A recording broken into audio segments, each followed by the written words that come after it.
எழுத்தாளர் சுஜாதாவின் ரத்தம் ஒரே நிறம் நாவல். வாசிப்பது உங்கள் பிரமிளா. அத்தியாயம் 10. பொன்னனுக்கு சட்டென்று ஞாபகம் வந்தது. பெண்களுக்கு கஞ்சி கொண்டு போய் கொடுக்க வேண்டும். ஐயோ, நேரம் ஆயிடுச்சே, கிளவி சத்தம் போடும். இன்னும் கொஞ்ச நேரம் வித்தை பார்க்கலாம் போல் இருக்கிறது. ஆனால் வேலைக்கு அங்கு போய் சேராவிட்டால் வேலையிலிருந்து சுபேதார் ஐயா நீக்கி விடுவார். ஓடு பொன்னா ஓடு. முத்துக்குமரன் கதவை திறந்து இருண்ட நடையில் கஞ்சி பாத்திரத்துடன் விரைவாக நடந்தான். உள்ளே பெண்கள் சப்தம் கேட்டது. நிறைய பெண்கள் இருக்கிறார்கள் போலும். சட்டென்று சிவகாமியை தேடி கண்டுபிடித்து தப்பிக்க வைத்து விடுவித்து நானும் தப்பித்து. முத்துக்குமரனின் நரம்புகளில் பதட்டம் சேர்ந்து கொள்ள இங்கும் அங்கும் பார்த்து கொண்டே நடக்க, பொன்னன் அதே சமயம் பின்வழியாக சமையல் கட்டிடத்துக்குள் நுழைந்து, அத்தா வந்துட்டேன் இல்ல, பாத்திரம் எங்க கொண்டா, என் அருமை தங்கச்சிங்கெல்லாம் பசியோட காத்திருப்பாங்க என்றான். அட பொண்ணா, வந்துட்டியா? அட ஆலப்பாக்கம், வந்துட்டீங்களா? எப்படி வந்தீங்க? என்னது, நான் ஆள் அனுப்பிச்சனா? எப்ப, எங்க? சிவகாமி, அதிக சமயம் இல்லை, ஓடியா ஓடியா. இல்ல அத்தா, நான் ஒருத்தரையும் அனுப்பல. யாரோ வேத்து மனுஷன் பூந்திருக்கான், உடனே சுபேதார்கிட்ட சொல்லி போடணும். முத்துக்குமரன் சிவகாமியை தரதரவென்று பற்றி இழுத்து கொண்டு ஓட, இத பாரு பொண்ணு, என்னையும் கூட்டி போறதா தானே சொன்ன என்று ஒருத்தி கெஞ்ச, அவங்கெல்லாம் வித்தை பார்த்துட்டு இருக்காங்க போல, ஒருத்தரையும் காங்கலையே. சிவகாமி, இப்ப இறக்கத்துக்கெல்லாம் நேரம் இல்லை, வா வந்துரு. ஒரே ஓட்டமா ஓடிடணும். சிப்பாய்ங்க பார்த்தா சுட்டு போட்டுவாங்க. ஏய், அவங்க கிட்ட சொல்லித்தாண்டா அவனும். நீ உள்ற போய் அவன் யாருன்னு பார்த்துக்கிட்டு வரேன். நீ அதுக்குள்ளர போய் சிப்பாய்களுக்கு சொல்லி போட்டுட்டு வந்துரு என்ன? சிவகாமியின் சலங்கை புலம்ப இருவரும் ஓடிக்கொண்டிருக்கும் போது எதிர்பட்ட கிழவியை பார்த்துவிட்ட முத்துக்குமரன், பெரியம்மா ரொம்ப நன்றி, நான் வரேன் என்றான். ஏய் ஏய், எங்க போற? யார் நீ? களவாணி பயலே, நில்றா. அவன் வழியில் நின்றவளை தள்ளிவிட்டு ஓடிக்கொண்டே இருந்தான். சிவகாமி திரும்பி, கிழவிக்கு அடிபட்டு விட்டதா என்று பார்க்க, சீ வா என்று அதட்டினான். என்னது, ஆளா? ஆள் புகுந்திருக்கா? எப்படி? தெரியாதுங்க எசமானரே, யாரோ என் பேர் சொல்லி உள்ற வந்துட்டதா சமயக்கார கிழவி சொல்லிச்சு. நீ எங்கடா போயிருந்த? உங்க மாதிரியே வித்தை பார்த்துக்கிட்டு இருந்தேயா. போடா என்று அவனை பளீர் என்று கன்னத்தில் அறைந்து விட்டு காவலில் இருந்த இந்திய சிப்பாய் உடனே கட்டிடத்தை நோக்கி ஓடும்போது மற்றவர் சேர்ந்து கொள்ள ஒளி எழுப்பிக் கொண்டே சென்றான்.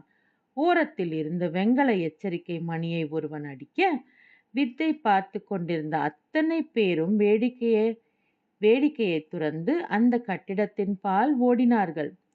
பூஞ்சோலை தன் நடனத்தை நிறுத்திவிட்டாள்.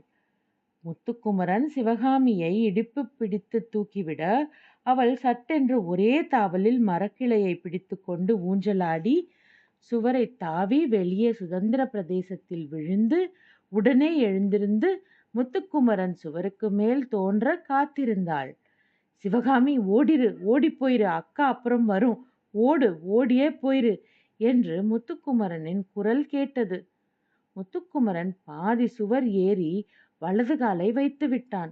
இடது காலை தூக்கி சாடும் தருணத்தில் குண்டடிப்பட்ட காயம் சுரீர் என்று வேதனை சங்கிலியால் சொடுக்கிட்டு இழுக்க சற்றே தடுமாறினான். அப்போது சிப்பாய்கள் ஓடி வந்து அவனை நெருங்கி காலை பற்றிவிட்டனர். அசாத்திய முயற்சியால் காலை உதறிக்கொண்டு சுவரின் மேல் பெரும்பாலும் ஏறிவிட்டான். துப்பாக்கி முனை கத்தியால் காலில் குத்தப்பட்டான். ஆறலாமா என்று யோசித்து கொண்டிருந்த அவன் காயம் உடைந்து ரத்தம் பீரிட்டது. சுவரில் அவன் ரத்தம் வழிந்தது. சிவகாமி வெகு தூரத்தில் ஓடிக்கொண்டிருப்பதை பார்த்துவிட்டு முத்துக்குமரன் சுவரோரத்தில் தடுமாறி சரிந்து விழுந்தான். 10 பேர் அவனை சூழ்ந்து கொண்டனர். எந்திரிடா, எந்திரி. முடியல முடியல என்று முனகினான். ஒதுங்கு ஒதுங்கு என்று ஒருவன் குரல் கொடுக்க, ஆங்கிலோ இந்திய சிப்பாய்கள் இருவர் ஆர்ப்பாட்டமாக குதிரையிலிருந்து இறங்கி உள்ளே ஓடி வந்தார்கள். John, the same man, got him. ஏய், துரைய கத்தியால குத்தி போட்டு தப்பிச்சுக்கிட்டவன் நீதானே? முத்துக்குமரன் பதில் சொல்ல முடியாத நிலையில் வெற்று பார்வை பார்த்தான். அவன் கண்களுக்குள் மயக்கம் சஞ்சரித்தது. சிவகாமி தப்பித்து விட்டாள். என்னால் யாருக்கும் துக்கமில்லை என்கிற எண்ணம் ஒரு ஓரத்தில் வலியை சற்றே மீறி ஆறுதல் அளித்தது. அவர்கள் அவனை மூர்க்கத்தனமாக உயர்த்தினார்கள். நிற்க முடியாமல் சாய்ந்தான். அவனை இழுத்து கொண்டு சென்றார்கள். கால்கள் தொங்கிக் கொண்டு வர அவன் நகர்த்தப்பட்டான். கட்டிடத்துக்கு வெளியே கூட்டம் சேருவதை கலவரத்துடன் பார்த்தாள் பூஞ்சோலை. என்ன ஆகியிருக்கும் அந்த ஆளுக்கு? வித்தை எப்போதோ நின்று போய்விட்டது. எல்லோரும் ஒருமித்து கட்டிட வாசலையே பார்த்து கொண்டிருக்க சிலர் ஓட எமிலி ஆஷ்லியிடம் என்ன ஆயிற்று என்று விசாரித்தாள். நான் போய் விசாரித்து வருகிறேன் என்று ஆஷ்லி கிளம்ப, முத்துக்குமரன் கழுத்தில் கயிறு சுற்றி இருவரால் இழுக்கப்பட்டு வெளிப்பட்டான். ஐயோ என்று பூஞ்சோலை வாய் பொத்திக் கொண்டு உடனே கண்களில் நீர் தெரிய வேலியோரத்துக்கு வந்து முத்துக்குமரன் தரதரவென்று இழுத்து செல்லப்படுவதை பார்த்தாள். யோ, மாட்டிக்கிட்டியா? ஐயோ! ஆஷ்லி அங்கே சென்று ஒரு சுபேதார் மேஜரை கேட்டான். சார், நேற்று லெப்டினன்ட் மெக்கின்சியை தாக்கினவன் பிடிபட்டு விட்டான். ஆஷ்லிக்கு முத்துக்குமரனை பார்த்தபோது ஒருவித பச்சாதாபம் பிறந்தது. ஒரு சமயத்தில் அவனை பிடித்திருந்தது. மெக்கின்சியை தாக்கினவன் மெக்கின்சி என் போட்டிக்காரன். எங்கே கூட்டி போகிறார்கள்? சிறைக்குத்தான். கர்னல் ஐயா உத்தரவு. அவனை கண்டுபிடித்த மாத்திரத்தில் அவருக்கு தகவல் சொல்ல வேண்டும் என்று. எமிலி மரத்தடியில் வந்து சேர்ந்து கொண்டு என்னவாம் என்றாள். மெக்கின்சியை தாக்கினவன் பிடிபட்டு விட்டான். இவன்தானா? ஆம். கடவுளே, எவ்வளவு ரத்தம்! மண்பாதை உறிஞ்சிய பிற்பாடும் இரத்த ஓடை தயங்கிக் கொண்டிருந்தது. இப்போது முத்துக்குமரன் அவர்களுக்கு முழு சுமையாகவே இருந்தான். வா பூஞ்சோலை என்றான் ராக்கன். போயா, ஒன்னாலதான் எல்லாம். காட்டி கொடுத்த களவனி பயதானையா நீ என்றாள் அழுது கொண்டே. வேலியோரத்தில் தூரத்திலிருந்து ஒருவன் ஓடி வந்து கொண்டிருந்தான். பூஞ்சோலை முத்துக்குமரன் இழுத்து செல்லப்பட பாதைக்கு இணையாக முத்துக்குமரன் இழுத்து செல்லப்பட்ட பாதைக்கு இணையாக தவிப்புடன் அழுகையுடன் நடந்தாள். புவு புவு, சிவகாமி வந்துருச்சு, சிவகாமி வந்துருச்சு என்றான் ஓடி வந்த வடிவேலு. என்னது? ஆமா, சிலம்பக்காரன் தப்பிக்க வச்சிட்டான். எங்க அது? மரத்தாண்ட பதுங்கிக்கிட்டு நிக்குது, உனக்காக காத்திருக்குது. எங்க ஆளப்பாக்கம்? அவரை கொண்டு போயிட்டாங்க வடிவேலு. முத்துக்குமரன் இப்போது தூரத்தில் ஒரு வாசலில் மறைவதை பார்த்தாள். யோ, ஆளப்பாக்கம், நான் வரேன்யா. எப்படியாவது என் உசிரை கொடுத்தாவது உன்னை காப்பாத்தலைன்னா என் பேர் பூஞ்சோலை இல்லை. ஆமாம், பார்த்துக்கிட்டே இரு என்று அந்த திசையை பார்த்து சொல்லிவிட்டு கம்பி வேலி கையில் தந்த ரத்தத்தை மதிக்காமல் நின்று கொண்டு அழுதாள். அவனை தூக்கிலிட்டு விடுவார்கள் இல்லையா? ஆம், பாவம். ஏன்? அவன் எட்வர்டை தாக்கியது நான் பார்த்தேன். மெக்கின்சி தாக்கப்பட வேண்டியவன். ஆஷ்லி. மிஸ் எமிலி, சிநேகிதர்களை தேர்ந்தெடுக்கும் சுதந்திரம் உங்களுக்கு உண்டு. இருந்தும் மெக்கின்சி அவ்வளவு விரும்பத்தக்க சிநேகிதன் அல்ல. இதை உங்கள் நல்வாழ்வில் அக்கறை கொண்டவன் என்கிற தகுதியில் உங்களுக்கு சொல்ல கடமைப்பட்டவனாகிறேன். வந்தனம் என்று நடந்தாள். கோபமா? இல்லை, உண்மை சில சமயங்களில் கோபத்தை தரும். முத்துக்குமரன் சென்ற வாசலின் வழியாக ஐயோ என்று ஒரு பயங்கர அலறல் கேட்டது. என்ன சப்தம்? கோர்ட் மார்ஷியலுக்கு முன் நம் ஆங்கிலோ இந்திய சிப்பாய்கள் கொஞ்சம் கைதியை கவனிப்பார்கள். நாளைக்கு முழுசாக அவன் வரமாட்டான். இது நியாயமில்லை. நியாயத்திற்கு இந்தியாவில் 2 அர்த்தம் இருக்கிறது மிஸ் எமிலி. ஒன்று கரிய நிறம், மற்றது வெள்ளை. என் மனசு சரியில்லை, நான் வருகிறேன். வீடு வரை நடந்து வரட்டுமா? இஷ்டம் இருந்தால். அவர்கள் வீட்டை அடைந்தபோது வாயிலில் மெக்கின்சி ஆவலுடன் உட்கார்ந்திருந்தான். ஓ எமிலி, நான் கேள்விப்பட்டது நிஜமா? அகப்பட்டு விட்டானா? ஆம் எடி, இது ஆஷ்லி. தெரிந்திருக்குமே.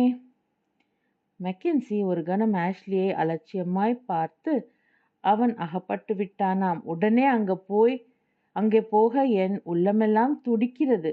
உடல்தான் மறுக்கிறது. அவன் கழுத்தை நெரிக்க என் விரல்கள் துருதுருக்கின்றன.